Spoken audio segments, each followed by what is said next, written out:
You are watching PR English Shorthand Dictations YouTube channel.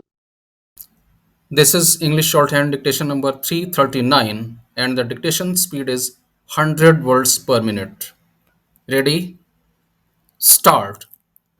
We are sad that the Disciplinary Committee of the Bar Council of India, despite being the statutory body entrusted with the upkeep of the probity of legal profession in India, opted to treat a very grave professional misconduct in a lighter vein.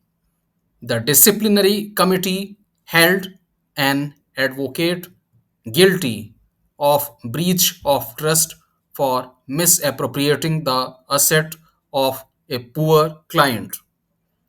But having held so, the disciplinary committee has chosen to impose a punishment of suspending the advocate from practice for a period of 3 years. The delinquent advocate filed this appeal under Section 38 of the Advocates Act 1961. We told him that in the event of this court upholding the finding of misconduct, he should show cause why the punishment shall not be enhanced to removal of his name from the roll of the Bar Council of the state concerned. Notice on that aspect has been accepted by the learned counsel for the appellant. We issued notices to the Bar Council of India and also to the Bar Council of Uttar Pradesh.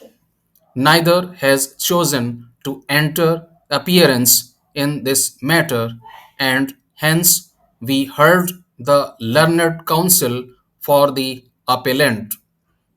Appellant Harish Tiwari was enrolled as an advocate with the Bar Council of the state of Uttar Pradesh in May 1982 and has been practicing since then, mainly in the courts at Lakhimpur Kheri district in Uttar Pradesh. Respondent Ramesh engaged the delinquent advocate in a land acquisition case in which the respondent was a claimant for compensation. The disciplinary committee has described the respondent as an old, helpless, poor, illiterate person. Compensation of rupees 8,118 for the acquisition of land of the said Ramesh was deposited by the state in the court. Appellant applied for releasing the amount, and as per orders of the court, he withdrew the said amount on 2/9/1987, but he did not return it to the client to whom it was payable, nor did he inform the client about the receipt of the amount. Long thereafter, when the client came to know of it and after failing to get the amount returned by the advocate, a complaint was lodged by him with the Bar Council of the state for initiating suitable disciplinary action against the appellant on 12/7/1988, appellant filed a reply to the said complaint before the Bar Council of the state. He admitted having been engaged by the respondent as his counsel in the aforesaid land acquisition case.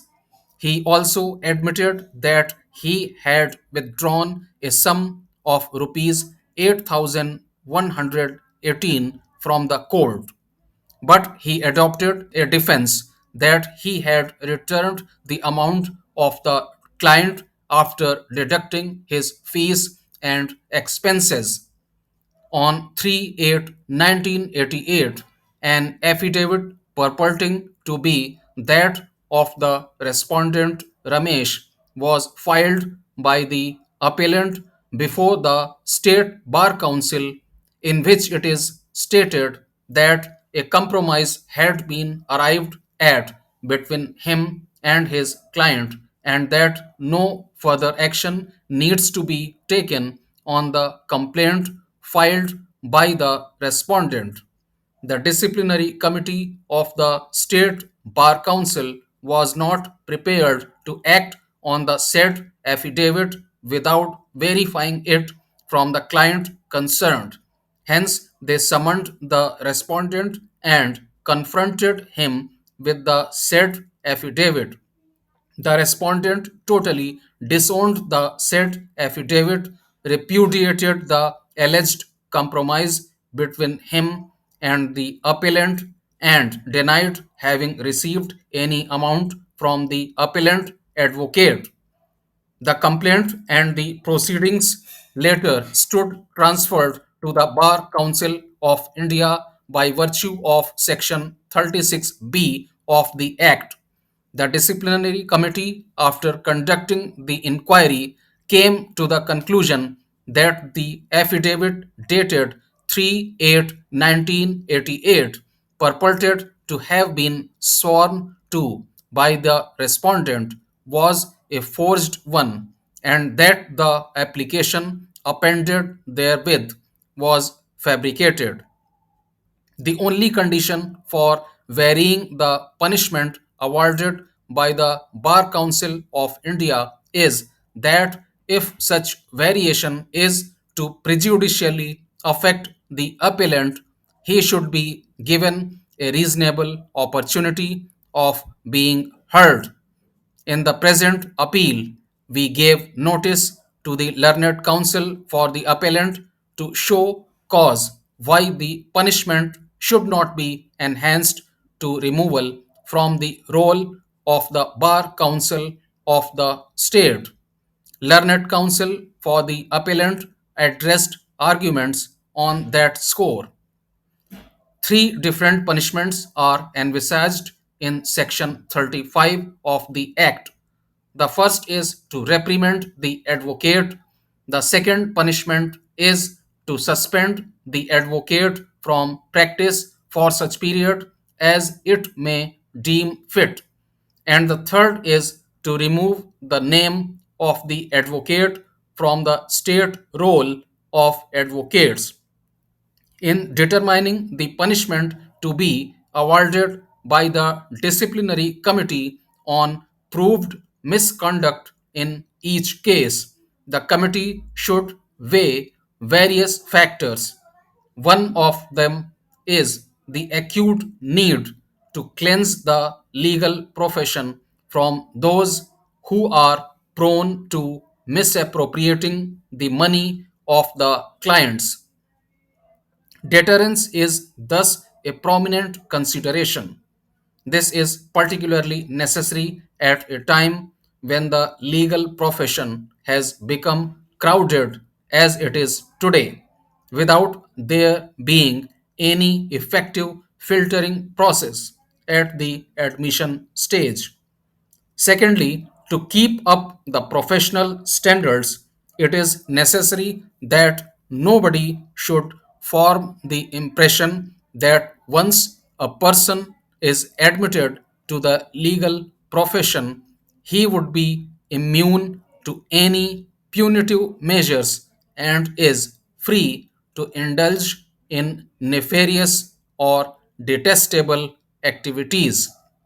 The only authority which can effectively maintain the probity of the legal profession is the disciplinary committee of the Bar Council, either of the state or of India. The proper message which should go to all members of the legal profession is that they are all being watched, regarding their professional activities through binoculars by the Bar Council of the state as well as by the Bar Council of India, and that their disciplinary committees would not acquiesce any professional delinquency with flea bite punishment.